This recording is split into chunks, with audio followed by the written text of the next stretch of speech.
আসসালামু আলাইকুম ওয়া রাহমাতুল্লাহি ওয়া বারাকাতুহু।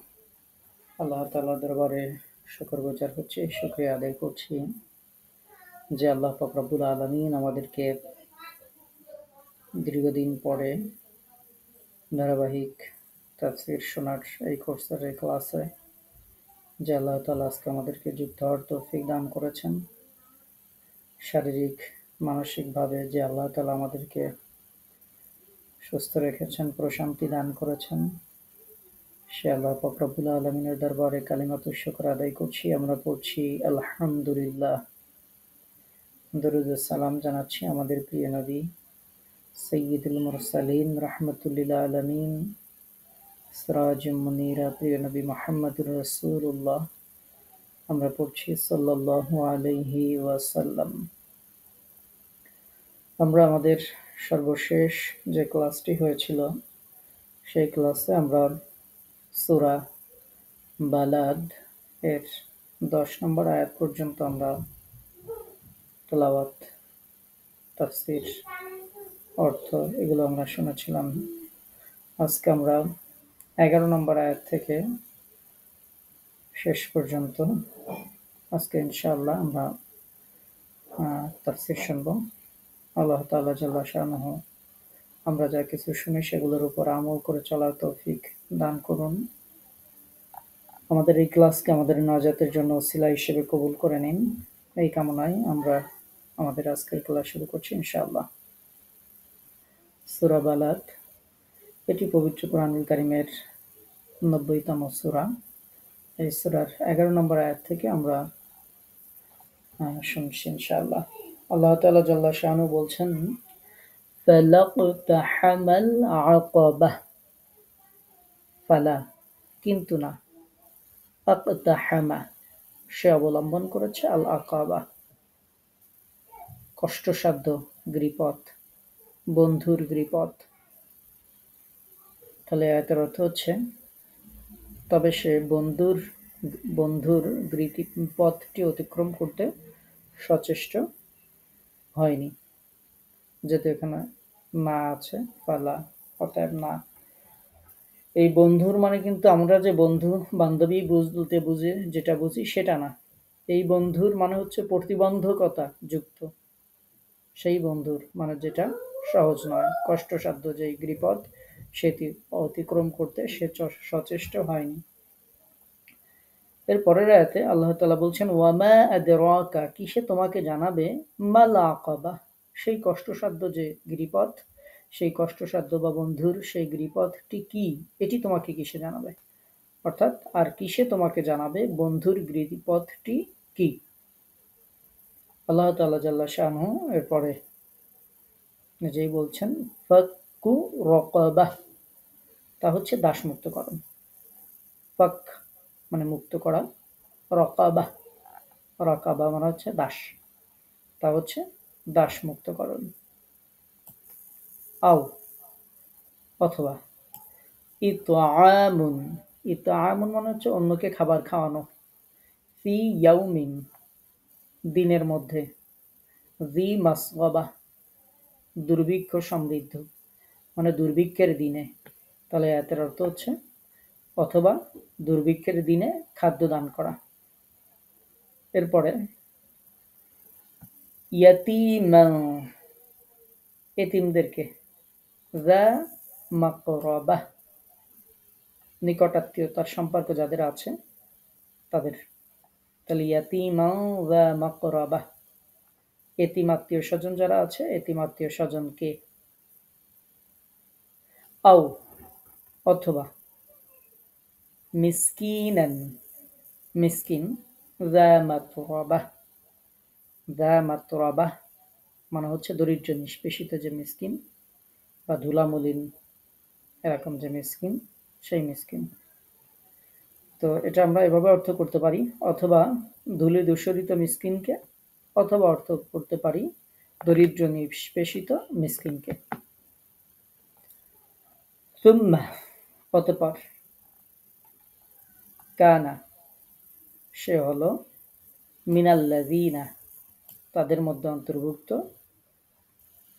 যারা আমানু ঈমান এনেছে, ওয়াতাওয়াসাউ বিস-সবর, ওয়াতাওয়াসাউ এবং একে অপরকে উপদেশ দিয়েছে বিস-সবরি ধৈর্য ধারণের, ওয়াতাওয়াসাউ বিল মারহামাহ এবং একজন আরেকজনকে উপদেশ দিয়েছে দয়া প্রদর্শনের। একে অপরকে উপদেশ দিয়েছে ধৈর্য ধারণের অথবা একে অপরকে উপদেশ দিয়েছে দয়া প্রদর্শনের। উলাইকা আসহাবুল মাইমানাহ, উলাইকা ওইসব লোক, আসহাবুল মাইমানা, আসহাব মানে অধিবাসী, মাইমানা ডান দিকের অধিবাসী, ডান দিকের, তারাই হচ্ছে ডান দিকের অধিবাসী, অথবা আমরা এটা আরো অর্থ করতে পারি যে তারাই হচ্ছে সৌভাগ্যের অধিবাসী। ওয়াল্লাযীনা কাফারু, এবং আল্লাযীনা যারা, কাফারু কুফরি করেছে, এবং যারা কুফরি করেছে, বিআয়াতিনা আমাদের আয়াতগুলোর সাথে বা আমাদের আয়াতগুলোকে, হুম তারাই, আসহাবুল মাশআমা বাম দিকের অধিবাসী, অথবা আমরা এটা করতে পারি যে তারাই হতভাগ্য, দুর্ভাগা। আর যারা আমার আয়াতসমূহকে অস্বীকার করেছে তারাই হচ্ছে দুর্ভাগা। আলাইহিম তাদের উপর, নারুম মুসাদা, নার মানে আগুন, মুসাদা পরিবেষ্টনকারী, ঘিরে রাখা, অবরুদ্ধ আগুন, অর্থাৎ তাদের উপর থাকবে অবরুদ্ধ আগুন, ঘিরে রাখা আগুন তাদের উপর থাকবে। আমরা 11 আয়াত থেকে এ পর্যন্ত আমরা অর্থগুলো শুনলাম, 11 থেকে 20 পর্যন্ত। আমরা এরপরে এই আয়াতগুলোর সংক্ষিপ্ত পরিসর আমরা একটু তাফসীর শুনি। আল্লাহ পাক রব্বুল আলামিন বন্ধুর গিরিপথের কথা বলেছেন। এখান থেকে আমরা শুরু করেছিলাম। তার আগের তাফসীরটা আমাদের একটু মনে রাখতে হবে যে সেখানে কিছু মানুষের কথা বলা হয়েছিল যে আল্লাহ পাক রব্বুল আলামিন তাদের স্বভাব চরিত্র আল্লাহ তাআলা বলেছেন, সমস্ত মানুষের কথা বলেছেন, মানুষকে কষ্ট ক্লেশের মধ্যে সৃষ্টি করা হয়েছে। তারপরে আল্লাহ তাআলা বলেছেন সে কি মনে করে যে তার উপর ক্ষমতাধারী কেউ নেই, সে গর্ব অহংকার করে বলে যে আমি অনেক অর্থ ব্যয় করেছি। তো এই যে তাদের যে স্বভাব চরিত্র, আল্লাহ পাক রব্বুল আলামিন এগুলো মানুষের স্বভাব চরিত্র উল্লেখ করার পরে আল্লাহ তাআলা নিয়ামতের কথা বলেছিলেন যে তাকে কি আমি চক্ষু দেইনি, জিহ্বা দেইনি, ঠোঁট দেইনি, তাদেরকে ভালো মন্দ পথ আমি দেখিয়ে দেইনি। এই যে ভালো মন্দ পথ, দুইটা পথ যে আল্লাহ পাক রব্বুল আলামিন দেখিয়ে দিয়েছেন, একেবারেই মানুষকে বুদ্ধি চিন্তার শক্তি দান করে নিজের পথ নিজেকে খুঁজে নেওয়ার জন্য একেবারেই তাকে ছেড়ে দেওয়া হয়নি, বরং তাকে পথ দেখিয়ে দিয়েছেন। তার সামনে ভালো মন্দ, নেকি গুনাহের দুইটি পথ আল্লাহ পাক রব্বুল আলামিন স্পষ্ট করে তুলে ধরেছেন। একটু ভালোভাবে চিন্তা ভাবনা করলে তার নিজ দায়িত্বে যে পথটি ইচ্ছা সে সেটি গ্রহণ করতে পারে। তো আল্লাহ পাক রব্বুল আলামিন এই যে পথ দেখিয়ে দিয়েছেন, এ ব্যাপারে সূরা ইনসানের মধ্যে আল্লাহ তাআলা শুরুতেই বলছেন যে আমি তাকে পথ দেখিয়ে দিয়েছি, চাইলে সে শুকরকারী হতে পারে, আবার চাইলে সে কুফরকারীও হতে পারে। তো আমরা এখানেও আল্লাহ পাক রব্বুল আলামিন সে বিষয়টি বলছেন যে তার সামনে যে ভালো মন্দ পথ, চাইলে শুকরকারী হতে পারে, চাইলে সে কুফরকারীও হতে পারে, যেটা আল্লাহ তাআলা সূরা ইনসানের মধ্যে বলেছেন। এখানে ঠিক একই রকম বলা হয়েছে যে ফালাকতাহামাল আকাবাহ, ওরা চলতে চায়নি মুক্তির পথে, বন্ধুর পথে, কষ্টের পথে, গিরিপথ। আকাবাহ শব্দের অর্থ হচ্ছে, স্বাভাবিকভাবে যে অর্থ সেটা হচ্ছে পাহাড়ের বিরাট প্রস্তর খণ্ডকে এবং আকাবা বলা হয়, এবং দুই পাহাড়ের মধ্যবর্তী যে গিরিপথ থাকে সেই পথকেও আকাবা বলা হয়। তো আল্লাহ পাক রব্বুল আলামিন বলছেন যে ফালাকতাহামাল আকাবা, ওরা মুক্তি এবং কল্যাণের এই যে পথ, যেই পথটা কষ্টের ছিল, বন্ধুর ছিল, সেই পথে তারা চলেনি বা চলতে চায়নি। আল্লাহ তাআলা জাল্লা শানহু এর পরের আয়াতেই বলছেন ওয়ামা আদরাকা মাল আকাবা, তুমি কি জানো সেই আকাবা কি, বা তোমাকে কিসে জানাবে যে আকাবা কি। এরপর আল্লাহ তাআলা সেটির বর্ণনা দিয়েছেন, কোন গোলামকে মুক্ত করা, দুর্ভিক্ষের দিনে খাদ্য দান করা, যে বর্ণনাগুলো আল্লাহ পাক রব্বুল আলামিন দিয়েছেন। এই বন্দী মুক্তি করা বা খাদ্য দান করা, প্রিয় নবী সাল্লাল্লাহু আলাইহি ওয়াসাল্লাম যে হাদিসগুলো আছে সেগুলো থেকেও আমরা এগুলোর ব্যাপারে বিভিন্ন বর্ণনা হাদিসের মধ্যে রয়েছে। যেমন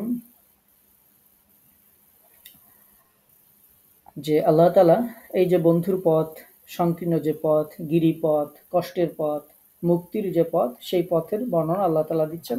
সেটি হচ্ছে ফাক্কু রকাবা, দাস মুক্তি। তো এই সৎকর্মের প্রথমেই দাস মুক্ত করার কথা বলা হয়েছে। আপনারা জানেন কোরআন যখন নাজিল হয়েছে তখন আরব্য সমাজে মানুষ বিক্রি করা হতো। আমরা যেমন বাজার থেকে গরু ছাগল কিনে নিয়ে আসি, হাঁস মুরগি কিনে নিয়ে আসি, এরকম মানুষ কিনতে পাওয়া যেত বাজারে। আপনি যেমন বাজারে গিয়ে বলেন যে আমাকে 5 কেজি আলু দেন, 10 কেজি চাউল দেন, এরকম যেমন আমরা কিনে নিয়ে আসি আমাদের সামান সদাইগুলো, সেই সময়ে মানুষ বিক্রি হতো। আপনি চাইলে বাজারে যেয়ে যাদের টাকা পয়সা তারা এরকম মানুষ কিনে নিয়ে আসতে পারতো। যে মানুষটাকে কিনে নিয়ে আসলাম তাকে বলা হতো গোলাম। সে আপনার সমস্ত হুকুম বাধ্য, কিন্তু তার মানবাধিকার বলতে কোনো কিছু ছিল না একেবারেই, যেটা মানব জাতির একেবারেই চরম অবমাননাকর অবস্থা। তো আল্লাহ তাআলা এই কল্যাণের কথা, এই বন্ধুর পথের কথা, মুক্তি নাজাতের যে রাস্তা দেখিয়েছেন তার প্রথমেই আল্লাহ তাআলা এটা উল্লেখ করেছেন যে দাস মুক্ত করার কথা বলা হয়েছে। কারণ একজন মানুষকে, সে আপনার গোলাম হয়ে থাকবে আপনার কথাই, আপনি খেতে দেন অথবা না দেন, পোশাক দেন অথবা না দেন, আপনার ভালো মন্দ সব আদেশ সে পালন করতে বাধ্য থাকবে। এটা মানুষকে একেবারে গরু ছাগলের মতো রাখা, এই যে এটি চরম অবমাননাকর। আল্লাহ তাআলা জাল্লা শানু এজন্য ইবাদতের শুরুতে সর্বপ্রথম এটির কথা বলেছেন যে এটি খুব বড় ইবাদত, যে একজন মানুষের জীবনকে সুসংহত করা, এটা একজন মানুষকে মুক্ত করে দেয়া। বিভিন্ন হাদিসে এটির অনেক সওয়াবের কথা উল্লেখ রয়েছে। হাদিসে রাসূল সাল্লাল্লাহু আলাইহি ওয়াসাল্লাম বলেছেন, যে কেউ কোনো দাসকে মুক্ত করবে সেটা তার জন্য জাহান্নামের আগুন থেকে মুক্তিপণ হিসেবে বিবেচিত হবে। অর্থাৎ কেউ যদি দুনিয়াতে এরকম কোনো দাসকে মুক্ত করে দেয় তাহলে সেটা জাহান্নাম থেকে সেই ব্যক্তির মুক্তিপণ হিসেবে গণ্য হবে। যেটি প্রিয় নবী সাল্লাল্লাহু আলাইহি ওয়াসাল্লাম মুসনাদে আহমদের চতুর্থ খণ্ডের 147 150 নম্বর হাদিসে উল্লেখ করা হয়েছে। প্রিয় নবী সাল্লাল্লাহু আলাইহি ওয়াসাল্লাম আহ, আরো হাদিস রয়েছে এ ব্যাপারে যে কোনো ব্যক্তি কোনো মুমিন গোলামকে যদি মুক্ত করে আল্লাহ তাআলা ওই গোলামের প্রত্যেক অঙ্গ প্রত্যঙ্গের বিনিময়ে তার প্রত্যেক অঙ্গ প্রত্যঙ্গকে জাহান্নামের আগুন থেকে মুক্তি দান করে থাকেন। এমনকি তার হাতের বিনিময়ে হাত, পায়ের বিনিময়ে পা, লজ্জাস্থানের বিনিময়ে লজ্জাস্থান, অর্থাৎ প্রত্যেকটি অঙ্গ প্রত্যঙ্গের বিপরীতে যে মুক্ত করলো তার আল্লাহ তাআলা সমস্ত অঙ্গ প্রত্যঙ্গগুলোকে জাহান্নাম থেকে আল্লাহ পাক রব্বুল আলামিন মুক্তি দিয়ে দেন, হেফাজত করেন। এটি একটি হাদিসে উল্লেখ করা হয়েছে। আলী ইবনে হুসাইন রাদিয়াল্লাহু তাআলা আনহু এই হাদিসটি শোনার পর এই হাদিসের বর্ণনাকারী সাঈদ ইবনে মারজানাহ রাহিমাহুল্লাহকে জিজ্ঞেস করেছিলেন যে আপনি কি স্বয়ং আবু হুরায়রা রাদিয়াল্লাহু তাআলা আনহুর মুখে এই হাদিসটি শুনেছেন? তিনি বললেন হ্যাঁ। তখন আলী ইবনে হুসাইন রাহিমাহুল্লাহ তার গোলাম, যার নাম ছিল হচ্ছে মুতাররিফ, এই গোলাম মুতাররিফকে তিনি ডেকে বলেছিলেন যে যাও, তুমি আল্লাহর নামে মুক্ত। যেটি মুসনাদ আহমদে এসেছে, ফাতুল বাড়ি, মুসলিম সহ, তিরমিজি সহ, নাসাই সহ বিভিন্ন হাদিস গ্রন্থে এই হাদিসটি এসেছে। মুসনাদে আহমদে আমর ইবনে আবাসা রাদিয়াল্লাহু তাআলা আনহু থেকে একটি হাদিস বর্ণিত হয়েছে। নবী সাল্লাল্লাহু আলাইহি ওয়াসাল্লাম বলেছেন, যে ব্যক্তি আল্লাহর জিকিরের উদ্দেশ্যে মসজিদ তৈরি করে আল্লাহ তাআলা তার জন্য জান্নাতে ঘর বানিয়ে দেন। আর যে ব্যক্তি কোনো মুসলিম দাসকে মুক্ত করে আল্লাহ তাআলা মুক্তকারীর ফিদিয়া বা মুক্তিপণ হিসেবে গণ্য করে তাকে জাহান্নামের আগুন থেকে মুক্তি দান করে থাকেন। যে ব্যক্তি দ্বীনী আমল করা অবস্থায় বার্ধক্যে উপনীত হয় তাকে কিয়ামতের দিন নূর দেয়া হবে। এটি খুব একটি সুন্দর হাদিস, যেটি মুসনাদে আহমদে উল্লেখ করা হয়েছে চতুর্থ খণ্ডে 386 নম্বর হাদিস। প্রিয় নবী সাল্লাল্লাহু আলাইহি ওয়াসাল্লাম বলেছেন যে কয়েকটি বিষয় এই হাদিসের মধ্যে আছে। যে ব্যক্তি আল্লাহর জিকিরের উদ্দেশ্যে মসজিদ তৈরি করে আল্লাহ তার জন্য জান্নাতে ঘর বানিয়ে দেবেন। আপনি যদি মসজিদ তৈরি করার কাজে অংশগ্রহণ করেন, আমরা হয়তো একটা মসজিদ তৈরি করতে পারবো না, কিন্তু মসজিদ তৈরি করার কাজে কিন্তু আপনি আমি অংশগ্রহণ করতে পারবো। একটা মসজিদ তৈরি হচ্ছে, সেখানে আমাদের সাথে যতটুকু কুলায় ততটুকু দিয়ে একটা মসজিদ তৈরি হচ্ছে, যদি আমরা সেখানে এরকম সাহায্য সহযোগিতা করি আল্লাহ তাআলা জান্নাতের মধ্যে আপনাকে আমাকে একটা ঘর বানিয়ে দিবেন। সুবহানাল্লাহি ওয়া বিহামদি। সুতরাং আমরা এটির উপর অবশ্যই অবশ্যই আমল করতে পারি। এরপরে বলা হয়েছে, আর যে ব্যক্তি কোনো মুসলিম দাসকে, তবে মসজিদ বানানোর ক্ষেত্রে উদ্দেশ্য বলা হয়েছে আল্লাহ জিকিরের উদ্দেশ্যে, মানে সলাৎ, তারপর অন্যান্য যে ইবাদতগুলো মসজিদে করতে হয় ইবাদতের উদ্দেশ্যে। আমাদের কোনো এলাকায় দেখা যায় ২ বংশের মধ্যে ঝগড়া হয়ে তারপরে মসজিদ একটা তৈরি করে। তারপরে দেখা যাচ্ছে মানুষের মধ্যে এই পাড়া ওই পাড়া দ্বন্দ্ব হয়ে মসজিদ একটা তৈরি করে। যে হিংসা বিভেদের মাধ্যমে যেই মসজিদ তৈরি করা হয় সেটাকে বলা হয় মসজিদে জেরার। সেটি এরকম হিংসা বিভেদ করে আলাদা মসজিদ তৈরি করলে সেক্ষেত্রে এই ফজিলাত ধর্তব্য নয়। মসজিদ তৈরি করতে হবে কেবলমাত্র খালেস নিয়াতে আল্লাহ তাআলার উদ্দেশ্যে, আল্লাহ তাআলার ইবাদত বন্দেগী করার উদ্দেশ্যে। আমার সাথে কেউ একজন কটু কথা হলো, অমুক মসজিদের সভাপতির সাথে একটু বাদাবাদি হলো, এরপর আমি এসে আমার বাড়ির পাশে বিশাল এক মসজিদ করে ফেললাম, টাকা আছে। এরকমটি নয়, বরং আল্লাহর খালেস নিয়াতে দ্বীনি উদ্দেশ্যে যদি আল্লাহর জিকিরের উদ্দেশ্যে কেউ মসজিদ তৈরি করে, আল্লাহ তাআলা তার জন্য জান্নাতে একটা ঘর বানিয়ে দিবেন। যে ব্যক্তি কোনো মুসলিম দাসকে মুক্ত করে, আল্লাহ তাআলা মুক্তকারী, ফিদিয়া বা মুক্তিপণ হিসেবে গণ্য করে জাহান্নামের আগুন থেকে তাকে মুক্ত করে দিবেন, যদি এরকম কেউ কাউকে মুক্ত করে। যে ব্যক্তি দ্বীনি আমল করা অবস্থায় বার্ধক্যে উপনীত হয়, তাকে কিয়ামতের দিন নূর দেয়া হবে। এটি আমাদের জন্য খুবই গুরুত্বপূর্ণ। আমাদের বিভিন্ন কোর্সে অনেক আপুরা আছেন, যাদের বয়স হয়েছে, মানে বার্ধক্য আমাদের চলে এসেছে। তো এরকম বার্ধক্য যার আসে, যে তখন সে নেক আমল এর মধ্যে ছিল, দ্বীনি আমলের মধ্যে ছিল। এই অবস্থায় যদি বার্ধক্যে উপনীত হয়, কিয়ামতের দিন তাকে নূর দেয়া হবে। সুতরাং আমরা এই যে কষ্ট ক্লেশের মাধ্যমে এই যে কোরআন শিখছি, শেখার চেষ্টা করছি, ইনশাআল্লাহ আশা নয় বরং বিশ্বাস করি অবশ্যই আল্লাহ পাক রব্বুল আলামিন কিয়ামতের দিন আমাদেরকে নূর দিবেন ইনশাআল্লাহ।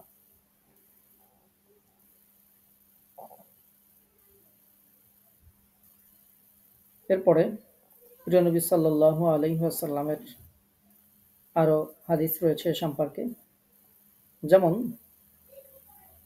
ইমাম আহমদ রাহিমাহুল্লাহ আবু উমামা রাহিমাহুল্লাহ থেকে বর্ণনা করছেন, তিনি বলছেন যে আমর ইবনে আবাসা রাহিমাহুল্লাহ থেকে বর্ণনা করছেন যে আস সুলাইম রাহিমাহুল্লাহ তাকে বলেছেন, রাসূলুল্লাহ সাল্লাল্লাহু আলাইহি ওয়াসাল্লাম হতে শুনেছেন এমন একটি হাদিস কোন রকম কমানো বাড়ানো ছাড়া আমাদেরকে বর্ণনা করুন। তখন আমর রাদিয়াল্লাহু তাআলা আনহু বলেন, আমি রাসূলুল্লাহ সাল্লাল্লাহু আলাইহি ওয়াসাল্লামকে বলতে শুনেছি, মুসলিম থাকা অবস্থায় যার ৩টি সন্তান জন্ম লাভ করে এবং সাবালক বা বালেগ হওয়ার পূর্বে যদি তারা মারা যায়, তাহলে আল্লাহর তরফ থেকে তার প্রতি করুণা করে তাকে জান্নাতে দাখিল করবেন। অর্থাৎ মুসলিম থাকা অবস্থায় যার ৩টি সন্তান জন্ম লাভ করে এবং সাবালক বা বালেগ হওয়ার পূর্বে যদি তারা মারা যায়, আল্লাহর তরফ থেকে তার প্রতি করুণা করে তাকে জান্নাতে দাখিল করবেন। যে ব্যক্তি আল্লাহর পথে জিহাদ করে ধূসর বর্ণ ধারণ করে, বিচার দিবসে আল্লাহ তাআলা তা আলোকিত করবেন। যে ব্যক্তি জিহাদের মাঠে আল্লাহর সন্তুষ্টির জন্য একটি তীরও নিক্ষেপ করে এবং তা যদি শত্রু পর্যন্ত পৌঁছে, তার শত্রুতে আঘাত করুক কিংবা না করুক, সে একটি দাস মুক্ত করার সওয়াব প্রাপ্ত হবে। যদি কোনো ব্যক্তি একজন মুসলিম দাসকে মুক্ত করে, তাহলে আল্লাহ তাআলা মুক্তিপ্রাপ্ত দাসের প্রত্যেকটি অঙ্গ প্রত্যঙ্গের জন্য মুক্তকারীর প্রতি অঙ্গ প্রত্যঙ্গ জাহান্নামের আগুন থেকে রক্ষা করবেন। যদি কোনো ব্যক্তি জিহাদ করার জন্য আল্লাহর উদ্দেশ্যে ২টি পশু প্রস্তুত করে রাখে, তাহলে জান্নাতের যে ৮টি দরজা রয়েছে তার যে কোনোটি দিয়ে প্রবেশ করার জন্য আল্লাহ তাআলা তাকে অনুমতি দিবেন।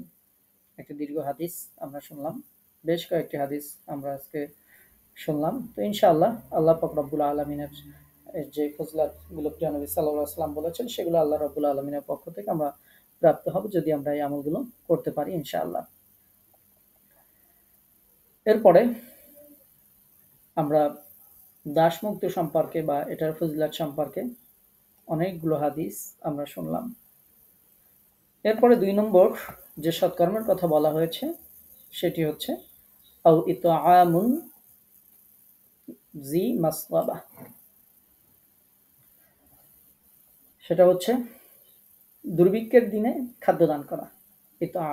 অথবা ইতআমুন খাবার দেয়া ফি ইয়াউমিন, সেই দিন জি মাসগাবা, যেই দিন আছে দুর্ভিক্ষের দিন, কষ্টের দিন, দুর্ভিক্ষের দিন, এই দুর্ভিক্ষের দিনে খাবার দান করা। জি মাসগাবা এর আরো ব্যাখ্যা আছে, সেটি হচ্ছে ক্ষুধাতুর ব্যক্তি, অর্থাৎ ক্ষুধার সময় খাদ্য দান করা, এটি আরেকটি অর্থ। যে দুর্ভিক্ষের দিন যেমন, ঠিক একই রকমভাবে ক্ষুধার দিনে খাদ্য দান করা, খাবার খাওয়ানো। যে কাউকে অন্নদান করলেই তার আরো বিরাট সওয়াবের কাজ হয়ে যায়। বলা হয়েছে যে বিশেষভাবে যদি আত্মীয় এতিমকে অন্নদান করা হয়, সওয়াবটা তখন দ্বিগুণ হয়ে যাবে।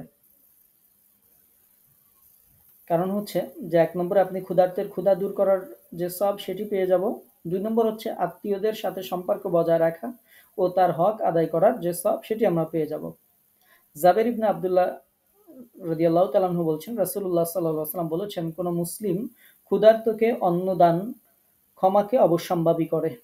অর্থাৎ যদি কেউ কোনো ক্ষুধার্তকে অন্নদান করেন, আল্লাহ পাক রব্বুল আলামিন তাকে ক্ষমা করে দেন। এরকম আর কি এটির ভাবার্থ। তো এখানে বলা হয়েছে ক্ষুধায় অন্নদান করা, কেউ যদি ক্ষুধার্ত থাকে, ক্ষুধার্ত ব্যক্তিকে অন্নদান করা, দুর্ভিক্ষের দিনে অন্নদান করা। অন্নদান করা মানে খাবার দান করা, কাউকে খাবার খাওয়ানো। এটি একটি বড় আমল যদি আমরা কাউকে খাবার দিতে পারি। সেটি হচ্ছে স্বাভাবিকভাবে একজন মানুষের সাথে আপনার দেখা হলো, খুব সুন্দর করে ১ ঘন্টা গল্প করলেন, ১ ঘন্টা কথা বললেন। এরপরে কিছুদিন পরে দেখা যাবে যে ব্যক্তিটি এই ঘটনা ভুলে যাবে, আপনিও ভুলে যাবেন। আর একই সময় একজন ব্যক্তি যদি তার সাথে আপনি ৫ মিনিট গল্প করেন, কিন্তু তাকে যদি একটু মেহমানদারি করেন, কোনো কিছু আপনি খাওয়ান, অথবা বাইরে আছেন চায়ের দোকানে ডেকে নিয়েও যদি কিছু খাওয়ান, ব্যক্তিকে কোনো কিছু যেটা তার কণ্ঠনালী দিয়ে ভিতরে প্রবেশ করে, এটি খুব সহজে ভুল হয় না। মানুষের স্মৃতিতে এটা জাগরুক থাকে।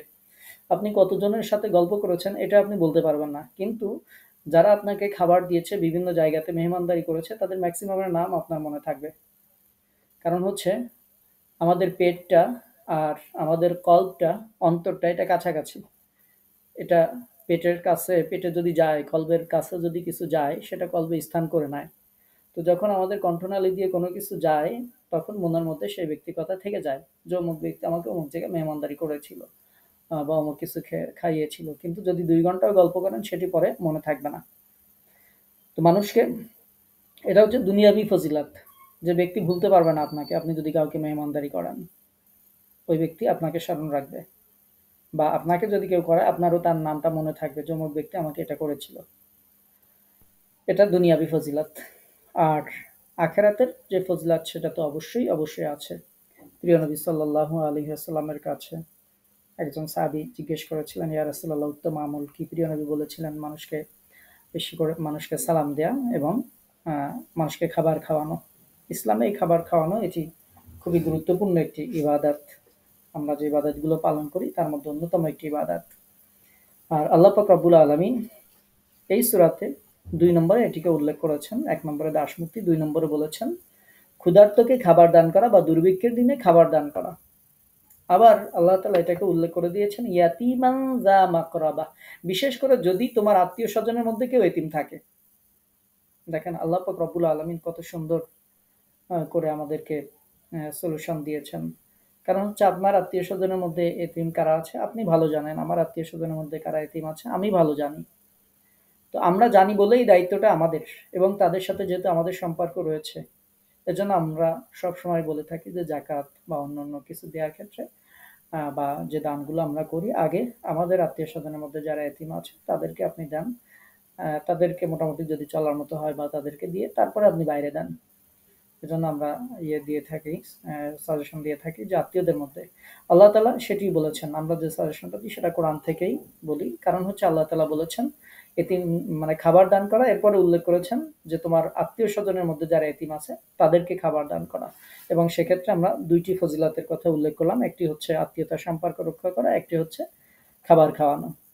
আবার আল্লাহ তাআলা বলেছেন আও মিসকিনান যা মাতরাবা, যখন আপনার সামর্থ্য বেশি, আপনার আত্মীয়-স্বজনের মধ্যে যারা এতিম আছে তাদেরকে আপনি খাবার-টাবার খাওয়াইলেন। তারপরে আপনি উপর যেটা দায়িত্ব সেটি হচ্ছে মিসকিন যারা আছে, দরিদ্র নিষ্পেষিত যে সমস্ত ব্যক্তি আছে তাদেরকে এরপরে খাবার খাওয়ানো। অর্থাৎ আও মিসকিনান যা মাতরাবা, ইবনে আব্বাস রাদিয়াল্লাহু তাআলা আনহু মাতরাবাহ এর অর্থ করেছেন এমন মিসকিন যে ধুলা লুণ্ঠিত, যেমন পথের উপর পড়ে আছে, বাড়িঘর নেই, বিছানাপত্র নেই। এরকম যদি কোনো এতিম থাকে, মিসকিন থাকে, তাহলে তার কথা উল্লেখ করা হয়েছে। দরিদ্র নিষ্পেষিত যে ব্যক্তি, এরকম পথের যারা, পথে যে মানুষগুলো থাকে যাদের বাড়ি ঘর নেই, এরকম যারা। এছাড়া যার ক্ষুধার জ্বালায় পেট মাটির সাথে লেগে আছে, এরকম, মানে এটা হচ্ছে তাফসির। এরপর উল্লেখ করা হয়েছে যে নিজের গৃহ হতে দূরে রয়েছে, নিজের বাড়িতে সে যাইতে পারছে না, এরকম দূরে যে আছে, যে মুসাফির, যে ফকির, যে মিসকিন, যে পরমুখাপেক্ষী, নিজে ইনকাম করতে পারে না, যে ঋণী আছে, এরকম ব্যক্তি, যার অর্থ সম্পদ নেই, যাদেরকে আমরা কপরদরহীন বলি, তারপরে যার খবর নেওয়ার মতো কেউ নেই, এরকম যত মানুষ আছে তারা এই আয়াতের অন্তর্ভুক্ত।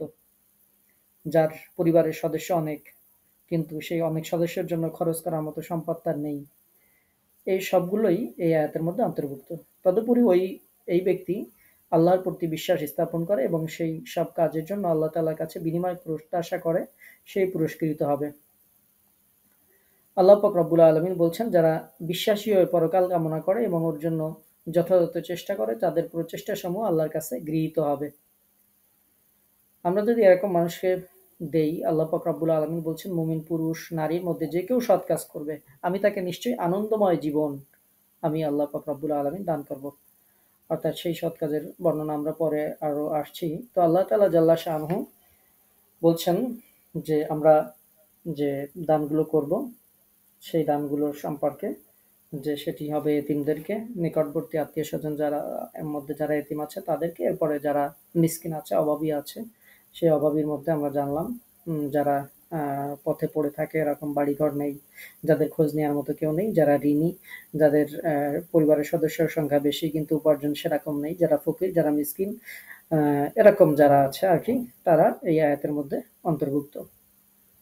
এরপরে আল্লাহ পাক রব্বুল আলামিন বলছেন, সুম্মা কানা মিনাল্লাযিনা আমানু, এরপর যারা ঈমান এনেছে এবং যারা ধৈর্য ধারণ করেছে, মানে একে অপরকে ধৈর্য ধারণের উপদেশ দিয়েছে, একে অপরকে ওয়াতাওয়াসাউ বিল মারহামা, অনুগ্রহ বা রহম করার উপদেশ দিয়েছে, তাদের কথা আল্লাহ তাআলা জাল্লা শাআনহু বলছেন যে যারা এভাবে মুমিন হোক, সে পুরুষ অথবা নারী হোক, যে কেউ এরকম সৎ কাজ করবে, আল্লাহ তাআলা বলছেন তাকে নিশ্চয়ই আমি আনন্দদায়ক জীবন আমি তাকে দান করব। আল্লাহ পাক রব্বুল আলামিন এরপরে সূরা গাফির এর মধ্যে বলছেন, পুরুষ কিংবা নারীর মধ্যে যারা মুমিন হয়ে সৎ কাজ করে তারা দাখিল হবে জান্নাতে, সেখানে তাদেরকে দেয়া হবে অপরিমিত জীবন উপকরণ। তো এটা হচ্ছে যারা বিশ্বাসী হবে, সুম্মা কানা মিনাল্লাযিনা আমানু, যারা ঈমান আনবে তাদের এই ফজিলত আল্লাহ তাআলা উল্লেখ করেছেন। এই আয়াতে ঈমানের পর মুমিনের কর্তব্য হচ্ছে যে সে অপর মুসলিম ভাইকে সবর এবং অনুকম্পার উপদেশ দেবে। ওয়াতাওয়াসাউ বিস-সবর, সে সবর করা, ধৈর্য ধারণের উপদেশ দেবে, আর মানুষকে দয়া করার, অনুকম্পা করার উপদেশ দেবে। সবরের অর্থ হচ্ছে নিজেকে মন্দ কাজ থেকে বাঁচিয়ে রাখা ও সৎকর্ম সম্পাদন করা। মারহামা এর অর্থ অপরের প্রতি দয়াদ্র হওয়া, অপরের কষ্টকে নিজের কষ্ট মনে করে তাকে কষ্ট দান ও জুলুম করা থেকে বিরত হওয়া। নবী সাল্লাল্লাহু আলাইহি ওয়াসাল্লাম নিজের উম্মতের মধ্যে এই রহম ও করুণা বৃত্তিটির মতো উন্নত নৈতিক বৃত্তিটিকেই সবথেকে বেশি প্রসারিত ও বিকশিত করতে চেয়েছেন।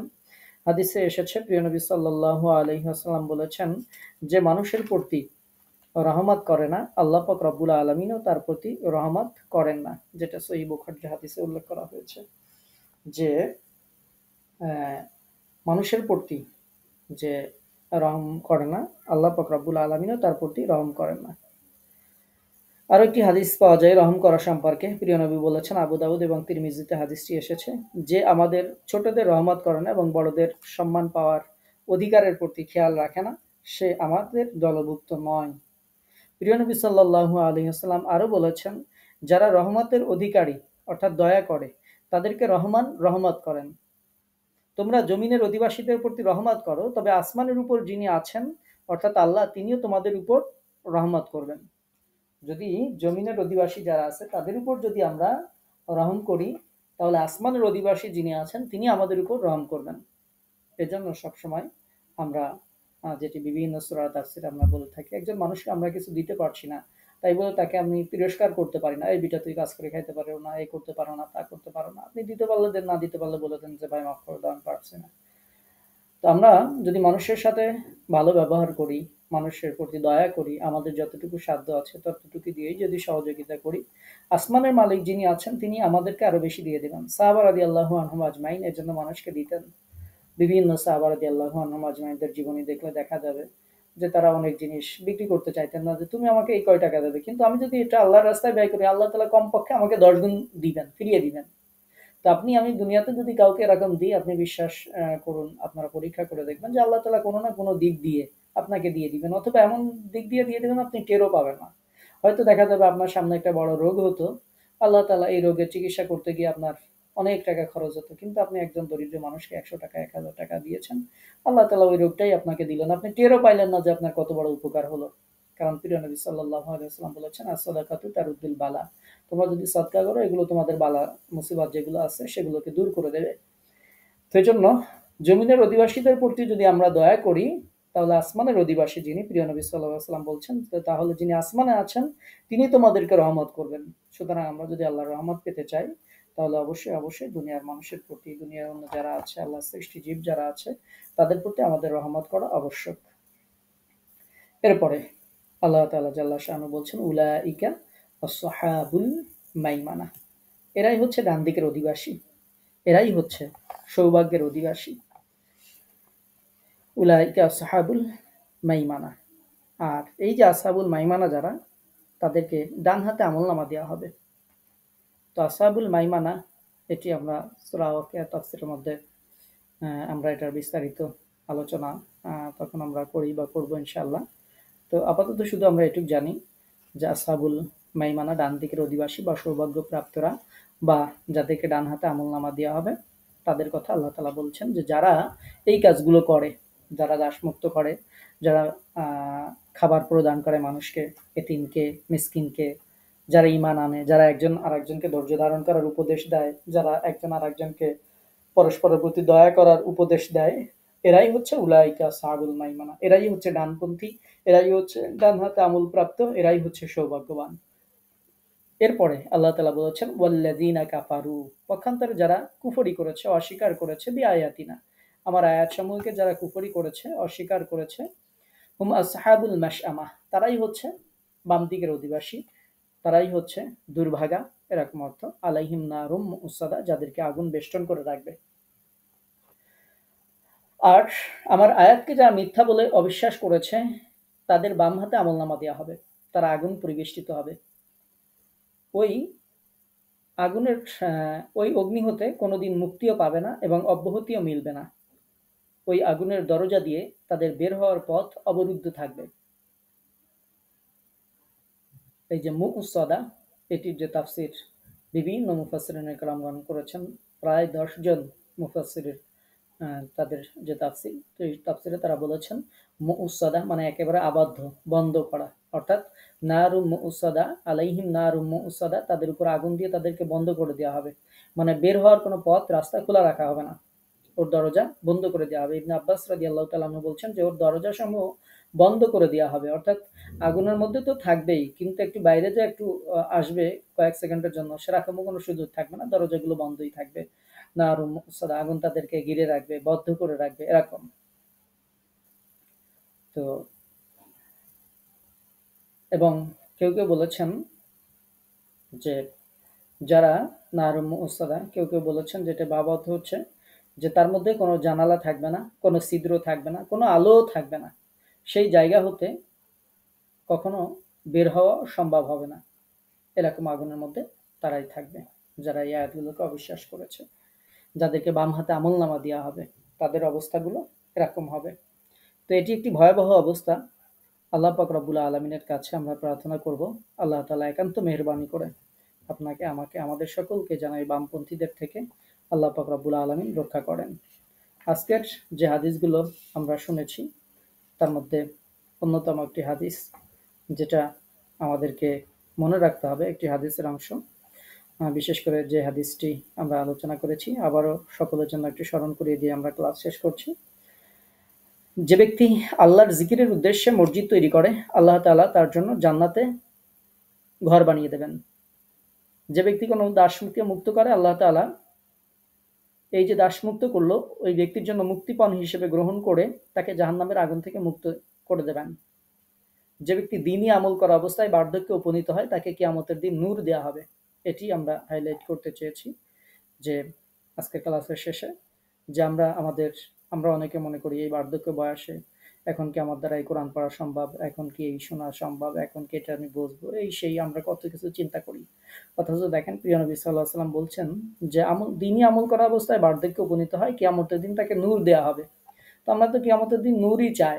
আমাদের দায়িত্ব হচ্ছে আমাদের কষ্টে আছি, বার্ধক্য আসছে, বুঝতে পারি না, মনে থাকে না, এইসব দেখার দায়িত্ব আমাদের না। আমাদের দায়িত্ব চেষ্টা করে যাওয়া দিনই আমাদের উপর অটল থাকা। যদি আমরা আমাদের মৃত্যু পর্যন্ত এই দিনে আমলের উপর অটল থাকতে পারি, প্রিয় নবী সাল্লাল্লাহু আলাইহি ওয়াসাল্লাম বলেছেন কিয়ামতের দিন তাকে নূর দেওয়া হবে। আল্লাহ তাআলার কাছে আমরা আমাদের আজকের ক্লাসে সেই প্রিয় নবী সাল্লাল্লাহু আলাইহি ওয়াসাল্লামের সেই হাদিস অনুযায়ী আমরা সেই নূর প্রার্থনা করছি। আল্লাহ তাআলা জাল্লা শানহু যেন আমাদেরকে এই হাদিসের বর্ণনা অনুযায়ী আমাদের বার্ধক্যে ও যেন আমাদেরকে দিনের উপর দিনই আমল করার উপর ইস্তেকামাত রাখেন। আমরা যেন ময়দানে মাহশারে নূর পেতে পারি। আল্লাহ তাআলা একান্ত মেহেরবানি করে সেই তৌফিক দান করুন। আমরা পড়ছি আল্লাহ তাআলার কাছে সেই কামনা করে আমরা আমাদের আজকের ক্লাস শেষ করছি। ওমা তৌফিক ইল্লা বিল্লাহ। কারো কোনো প্রশ্ন আছে? কারো কোনো প্রশ্ন থাকলে বলতে পারেন।